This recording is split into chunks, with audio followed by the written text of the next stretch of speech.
APPSC group 2 AP హిస్టరీకి సంబంధించి final రివిజన్లో భాగంగా శాతవాహనులకు ముందు యుగం ప్రీ శాతవాహన పీరియడ్కి సంబంధించినవి ముఖ్యమైన ఏరియాస్ చూద్దాం.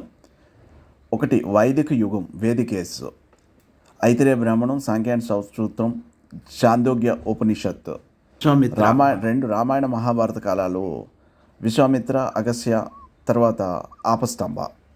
ఇంక రెండవది క్రీస్తుపూర్వం 6వ శతాబ్దంలో మహాజనపదాలు, జైన బౌద్ధ మతాలకు సంబంధించినవి. మహాజనపదాల్లో భాగంగా అస్మక జనపదం, ములక రాజ్యం, జైన గ్రంథాల వివరణ, తర్వాత జైన బౌద్ధ మతాలకు సంబంధించిన వాటిలో బావరి ఆశ్రమం, బౌద్ధ జాతక కథలు, ఆంధ్రుల నివాసం వివరాలు, నాగులు, యక్షులు, తర్వాత అమరావతి స్తూపం, భట్టిప్రోలు వివరణ, నందులు, ఇలాంటివన్నీ చూడడం. వారి తర్వాత మౌర్యుల కాలం చాలా ముఖ్యమైనది.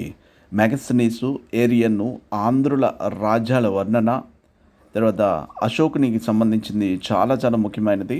13వ శిలాశాసనం, ఆంధ్రాలో ఎర్రగుడిపాడు, రాజుల మందగిరి శాసనాల ప్రాముఖ్యత, 3వ బౌద్ధ సంగీతి, మహాదేవ భిక్షు, ఆంధ్రాలో చైతికవాదం ఇవి. తర్వాత 4వది క్రీస్తుపూర్వం 300, ఆంధ్ర విష్ణువు, శ్రీకాకుళం.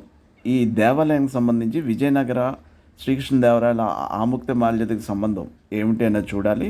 అలాగే భట్టిప్రోలు స్తూప శాసనాలు, కుబ్బీరకునికి సంబంధించినవి, నిగమ గోష్ఠి, అలాగే వడ్డమాను, ఇతర రాజ్యాల పాలకులు, రాజధానులు, నాణాలు.